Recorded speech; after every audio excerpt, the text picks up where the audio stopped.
ফফাপুর নামের একটা গ্রাম ছিল, যেটা উত্তরাখণ্ডে ছিল। সেই গ্রামেই প্রেমনাথ খেতি করত, আর তার ছেলে প্রবীণ ম্যাগি বিক্রি করত।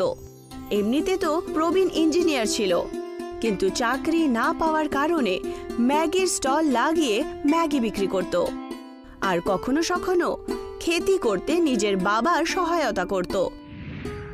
আমি তোমাকে তো আগেই বলেছিলাম যে পড়াশোনা বন্ধ করে দাও। জমি জমা সব বাধা দিয়ে আমি তোমাকে ইঞ্জিনিয়ার তৈরি করলাম, আর তুমি এখন কোথাও চাকরিও পাচ্ছ না। কিভাবে আমরা আমাদের জমি ছাড়াবো বলো তো? আরে চাকরি পাচ্ছি না তাতে আমার কি দোষ বলো তো বাবা? আমি তো পুরোপুরি চেষ্টা করেছি চাকরি পাবার। আর এখন তুমি ম্যাগি বিক্রি করছো। শহরে গিয়ে কোনো দোকানে কাজ করো না, আরে সেখানে বেশি রোজগার করতে পারবে। বাবা, নিজের ব্যবসা নিজের হয়। যখন ইচ্ছে হয় দোকান খুলি, কেউ আমায় কোনো কথা বলতে পারবে না, কোনো রকম কথা শোনাতেও পারবে না।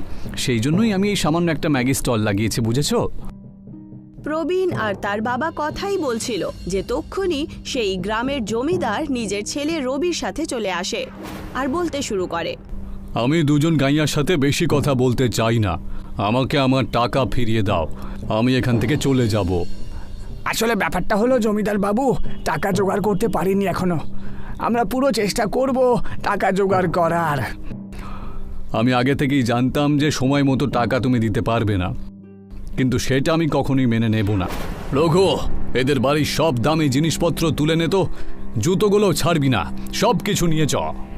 যেমনটা আপনি বলবেন বাবা, এদের অবস্থা আমি একেবারে টাইট করে দেব। রবি তাদের ঘরে জোর করে ঢুকে লুটপাট শুরু করে দেয় আর রাখা সমস্ত জিনিসপত্র বাইরে ফেলে দেয়। বাবা, যদি আপনি বলেন তাহলে ওই ছেলেটার ওই ম্যাগি স্টলটাও নিয়ে নেব। একজন ইঞ্জিনিয়ার হয়ে তুমি ম্যাগি বিক্রি করছো বলে হারি ছেলে বটে, নিয়ে নে ওর ম্যাগি স্টলটাও নিয়ে নে। না না, এরকমটা করবেন না, আমার ব্যবসা বন্ধ হয়ে যাবে। আমরা বাবা ছেলে না খেতে পেয়ে মারা যাব, এরকম করো না। প্রবীণের এত অনুরোধ করা সত্ত্বেও তার কথা কেউ শুনল না। জমিদার তার ঠেলার ম্যাগি আর ঘরের সমস্ত জিনিসপত্র নিয়ে চলে যায়। পুরো গ্রামের লোকেরা তাদের অপমান করে। হায় ঈশ্বর, আমি তোমার কি ক্ষতি করেছিলাম? কেন আপনি আমাদের মতন গরিবদেরকে অসহায় করে দেন? পড়াশোনা করার জন্য টাকাও ছিল না, জমি বাঁধা দিয়ে দিয়েছি। ভেবেছিলাম চাকরি পাবার পরে সব টাকা ফিরিয়ে দেব, কিন্তু আপনি সেটাও কেড়ে নিলেন আমার থেকে। চুপ হয়ে যা বাবা, চুপ হয়ে যা। মাঝে মাঝে তো মনে হয় যে ঈশ্বর বলে কোনো কিছু নেই। এসব আমার সাথে কি হচ্ছে? প্রবীণ রাগের চোটে পাথর তোলে আর আকাশের দিকে ফেলে দেয়, আর ওই পাথর তার গ্রামের কাছে একটা জঙ্গলে গিয়ে পড়ে যায় আর একটা গাছে রেখে দেওয়া কলসির সাথে ধাক্কা খায়, যার কারণে ওই কলসিটা ভেঙে যায় আর সেই কলসির ভেতর থেকে আত্মা বেরিয়ে আসে। অনেক বছর পরে আমি মুক্ত হয়েছি, প্রায় 300 বছর হয়ে গেল, কিন্তু এই জঙ্গলে তো কাউকে দেখতে পাচ্ছি না। তাহলে এই কলসিটা ভাঙলো কে? আমি তাড়াতাড়ি এখান থেকে পালিয়ে যাই, না হলে ওই তপস্বী আমাকে আবার বন্দি করে নেবে। অন্যদিকে প্রবীণ সেই জঙ্গলেই লাকড়ি কাটার জন্য যাচ্ছিল।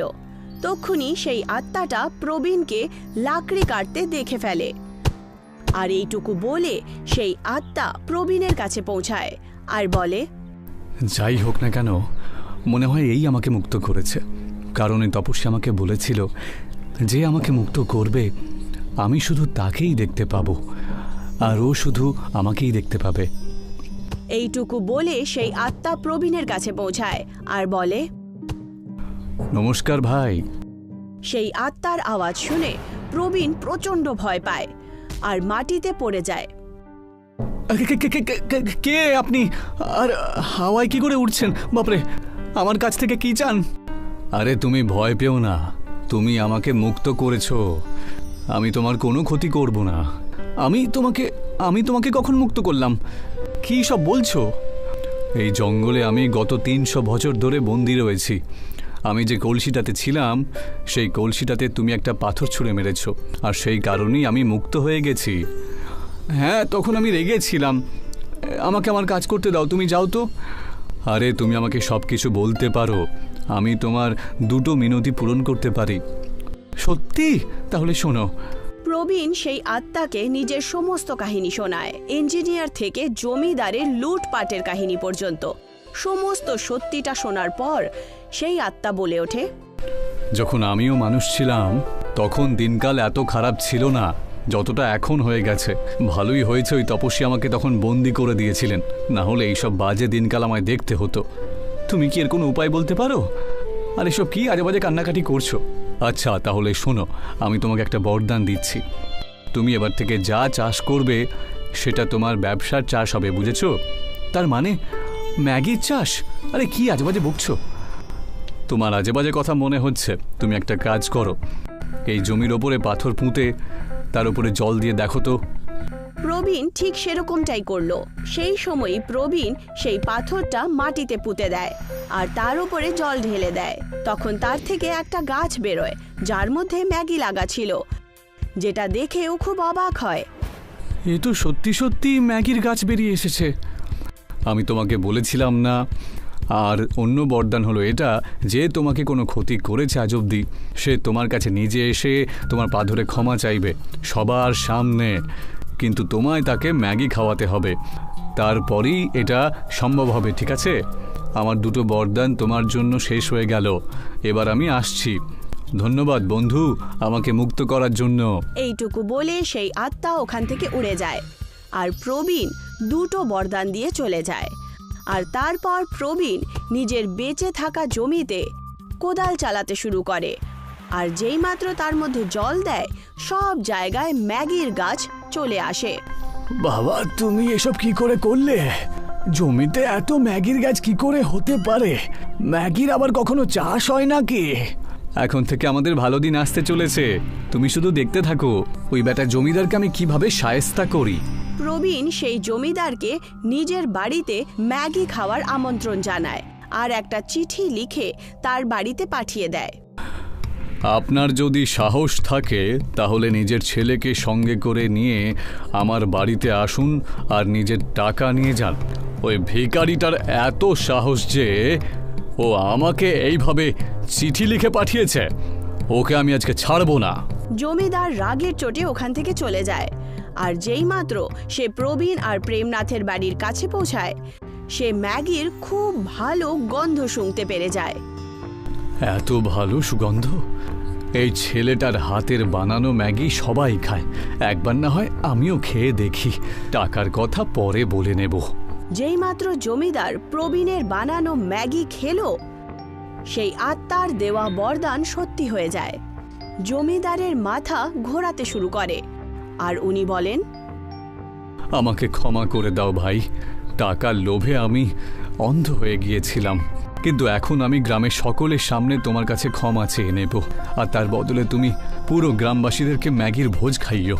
আগে এতে আমি রাজি আছি, আমি এমনটাই করব। আর সেরকমটাই হলো। জমিদার সবার সামনে প্রেমনাথ আর প্রবীণের কাছে ক্ষমা চায় আর তাদের জমিন তাদের ফেরত দিয়ে দেয়। গ্রামবাসীরা ম্যাগির খেতি শুরু করে দেয়। ওই গ্রাম এখন ম্যাগির গ্রাম নামে প্রসিদ্ধ ছিল। লোকেরা খুশি খুশি সেখানে থাকতে শুরু করে। মুকুন্দের তাল গাছের বাগান ছিল। ও তাল গাছে উঠে তাল পাড়ত আর তারপর এই তাল ব্যবসায়ীদেরকে বিক্রি করে টাকা রোজগার করত। আরে ভাই, এবার তুমি বেশি তাল দেওয়ার ব্যবস্থা করো, বাজারে তালের চাহিদা বেড়ে গেছে। ঠিক আছে স্যার, কাল থেকে বেশি তাল দেওয়ার চেষ্টা করব আমি। ঠিক আছে।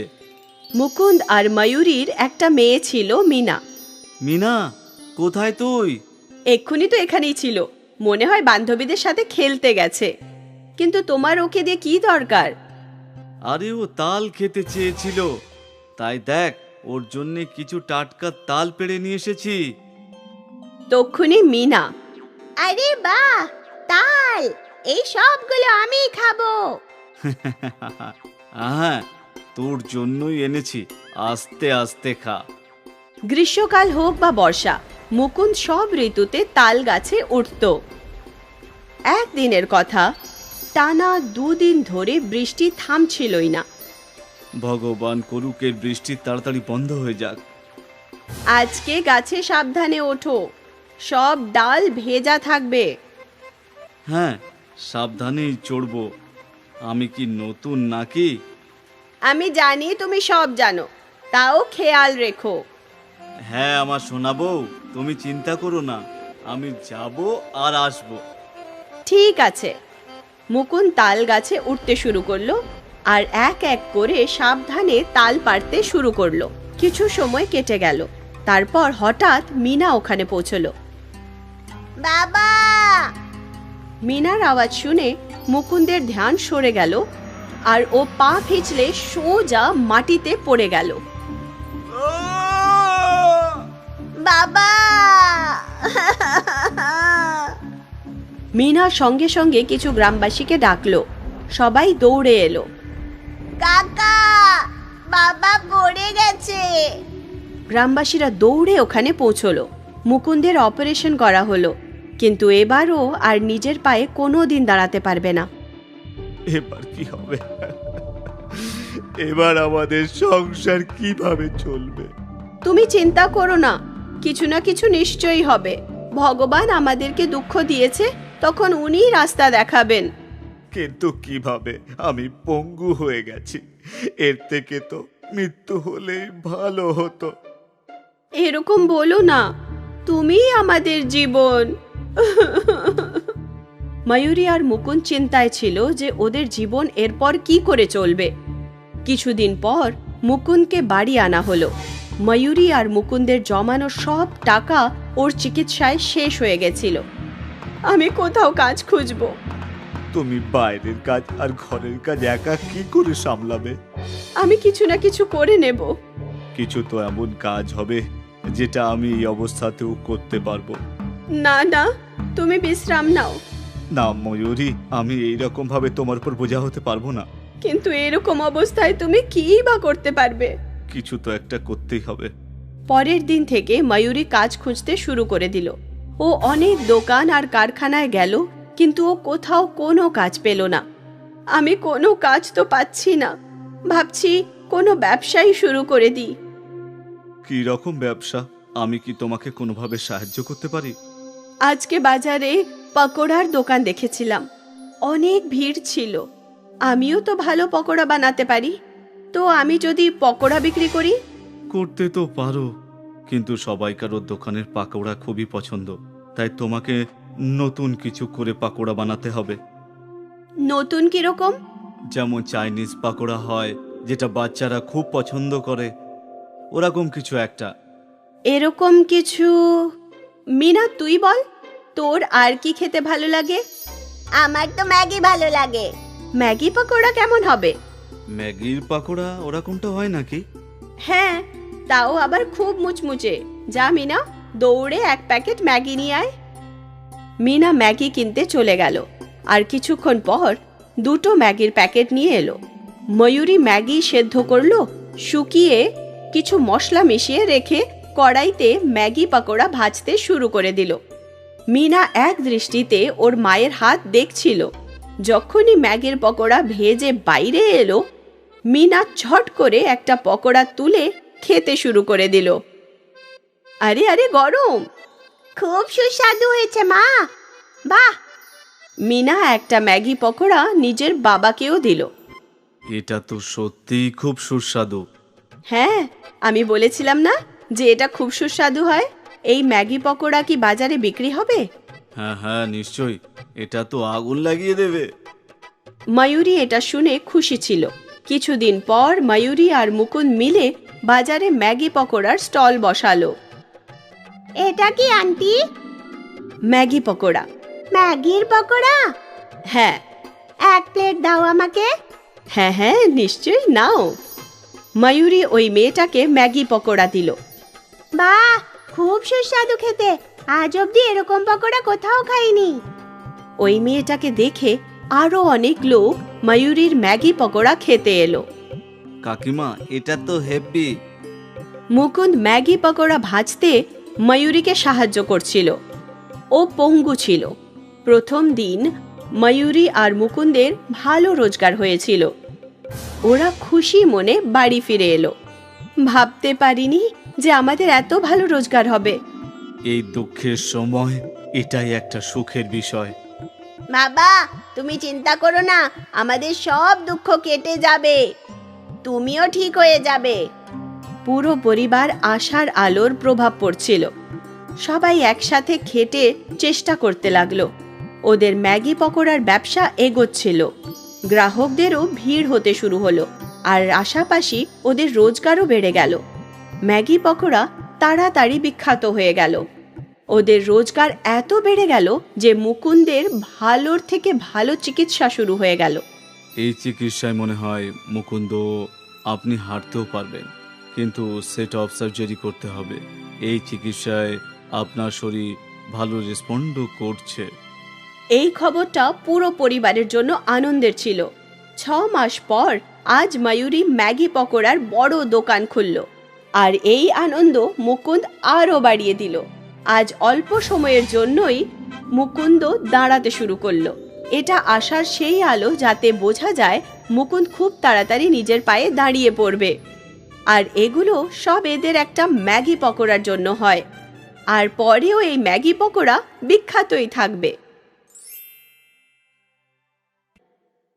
শওকত মিয়ার বিরিয়ানির দোকান ছিল। লোকেরা খুব তৃপ্তি করে ওনার বিরিয়ানি খেত।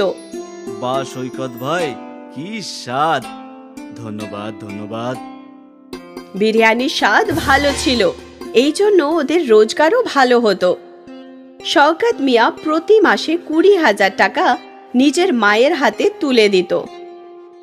বাবা, এখন যখন তোর রোজগারও ভালো হচ্ছে, আমি ভাবছিলাম যে তোর বিয়েই দিয়ে দিই। আর কতদিন অবধি আমি একা ঘরের আর পরিবারের ব্যবসা সামলাবো বল? তোর বিয়ের পর নদীমেরও বিয়ে করাতে হবে না? আরে মা, আমি তো এখনো বাচ্চা, তুমি প্রথমে দাদার বিয়ে দাও। ঠিক আছে ঠিক আছে মা, তোমার যে মেয়েকে পছন্দ আমি তাতেই রাজি। এ তো খুশির খবর, তোমার থেকে আমি এটাই আশা করেছিলাম সৈকত। শওকতের মা ওর জন্য একটা মেয়ে খুঁজে নিল, সানা। সানা শিক্ষিত ছিল আর খাবারও সুস্বাদু বানাতো। কিছু মাস পর শওকত আর সানার বিয়ে হয়ে গেল, আর তারপর সানা সংসারের সমস্ত কাজ সামলে নিল। মা, তোমার হাতের খাবারের স্বাদই আলাদা। হ্যাঁ বৌদি, কিন্তু বিরিয়ানিতে দাদার হাত কেউ ধরতে পারবে না। হ্যাঁ, সে তো ঠিক। এটা তো তখন জানা যাবে যখন আমি ওনার হাতের বিরিয়ানি খাবো। দাদা, আজকে সবার জন্য বিরিয়ানি নিয়ে এসো। ঠিক আছে, নিয়ে আসবো। শওকতের বিরিয়ানি বিখ্যাত ছিল। যখনই ও বিরিয়ানি বানাতো, বিরিয়ানির গন্ধ আশেপাশে ছড়িয়ে পড়তো, আর লোকেরা আকৃষ্ট হয়ে চলে আসতো। আরে ভাই, বিরিয়ানি তৈরি হয়ে গেছে নাকি? না দাদা, এখনো 10 মিনিট লাগবে। ঠিক আছে ঠিক আছে, আমি এখানেই থাকবো। গ্রাহকরা তো শওকতের বিরিয়ানির অপেক্ষাই করত। এই অবধি সবকিছু ভালোই চলছিল। এই আমজাদ মিয়া আমার হাতে বানানো ব্যবসা খেতে বসেছে, আমাকে কিছু তো করতেই হবে। আমিও দাম কমিয়ে দেবো। শওকতও বিরিয়ানির দাম কমিয়ে 80 টাকা করে দিল। প্রতিদিন তো এই দোকান থেকে বিরিয়ানি খায়, চল আজকে ওই নতুন দোকান থেকে খায়। ঠিক আছে। অনেক গ্রাহক শুধু নতুন স্বাদের জন্য আমজাদের দোকানে যেতে লাগলো, কিন্তু আমজাদের হাতে আলাদাই জাদু ছিল। একবার যে ওর বিরিয়ানি খেত, সে ওর দোকানে আবার আসতো। কালকে যে বিরিয়ানি খেয়েছিলাম আজকেও সেটাই খাবো। হ্যাঁ নিশ্চয়ই, ওই বিরিয়ানিটাকে কেউ ভুলতে পারবে না। আস্তে আস্তে শওকতের গ্রাহক কমতে শুরু করলো। হয়তো এটা কিছু সময়ের জন্য। আমজাদের দোকান নতুন, তাই লোকেরা ওখানে বিরিয়ানি খেতে যাচ্ছে। কিছুদিন পর আমার গ্রাহক ফিরে আসবে। শওকত নিজেই নিজেকে এটা বোঝানোর চেষ্টা করলো, কিন্তু ব্যবসায় লস ওকে চিন্তায় ফেলে দিয়েছিল। এখন বাড়িতেও ও সবসময় চিন্তিত থাকতো। কি হয়েছে শওকত, তুই কি নিয়ে এত ভাবছিস? কি আর বলবো মা, আমার দোকানের সামনে আরো একটা বিরিয়ানির দোকান হয়েছে। আস্তে আস্তে আমার সমস্ত গ্রাহক ওখানেই যাচ্ছে। এইরকম চলতে থাকলে একদিন আমাকে দোকান বন্ধ করে দিতে হবে।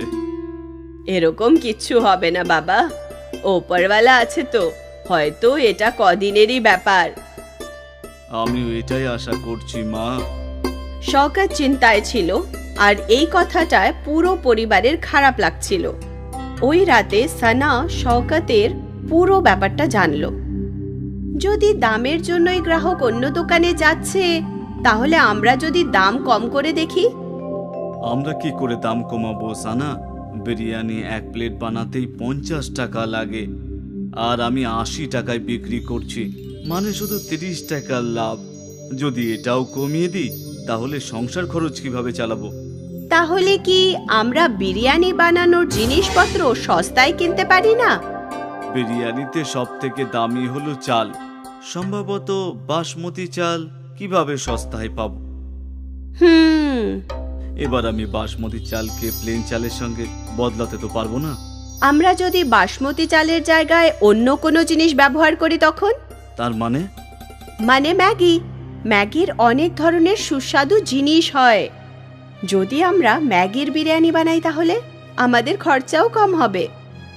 ম্যাগি বিরিয়ানি? এটা তো প্রথমবার শুনলাম। এখনকার যুগে আলাদা জিনিসই বিক্রি হয়, একবার চেষ্টা করেই দেখা যাক না? ঠিক আছে, আর এমনি তো কিছু তো হচ্ছে না, তাহলে ওটাই করা যাক। পরের দিন শওকত প্রতিদিনের মতো বিরিয়ানি বানালো, আর এইবার ও বাসমতি চালের বদলে ম্যাগি দিল। ম্যাগির বিরিয়ানি তাড়াতাড়ি তৈরি হয়ে গেল, আর ওর খরচও কম ছিল। এই জন্য শওকত ও দাম 50 টাকা করে দিল। বাইরে বড় বোর্ড লাগিয়ে দিল, ম্যাগি বিরিয়ানি 50 টাকা। এই ম্যাগি বিরিয়ানিটা আবার কি? ম্যাগি জানি আর বিরিয়ানিও জানি, কিন্তু ম্যাগি বিরিয়ানি আজ অব্দি তো খাইনি। চল আজকে ওটাই খাই। হ্যাঁ হ্যাঁ। ম্যাগি বিরিয়ানির নাম পড়ে অনেক গ্রাহক ওর বিরিয়ানি খেতে পৌঁছলো। বাহ বাহ, খুব সুস্বাদু। এইরকম ম্যাগি বিরিয়ানি আমি কোনোদিনও খাইনি। তার কারণ একটাই যে এটা ম্যাগি নয়, ম্যাগি বিরিয়ানি। বাহ ভাই, এইরকম স্বাদ কোথাও পাইনি। ধন্যবাদ ধন্যবাদ। লোকেরা শওকতের বিরিয়ানি খুব পছন্দ করছিল। ওই দিন শওকতের দোকানে গ্রাহকদের ভিড় লেগে থাকলো। ভাই, ম্যাগির বিরিয়ানি তো চালের বিরিয়ানির থেকেও বেশি সুস্বাদু। আজ থেকে আমরা প্রতিদিন ম্যাগি বিরিয়ানি খাবো। শওকত খুশি মনে বাড়ি ফিরল ও ওই খুশির খবর নিজের স্ত্রীকে বলল, আর ও খুশি হয়ে গেল। ওই মাসে শওকতের অনেক ভালো রোজগার হলো। মাসের শেষে শওকত নিজের মাকে 40,000 টাকা দিল। এত? হ্যাঁ মা, সানার ম্যাগি বিরিয়ানির আইডিয়া কাজ করেছে, দ্বিগুণ রোজগার হচ্ছে। আরও একবার শওকত খুশি থাকতে লাগলো। ওর সমস্যার সমাধান হয়ে গেছিল, কারণ ওর রোজগার বাড়তে লাগলো। ম্যাগি বিরিয়ানি বিখ্যাত হয়ে গেছিল।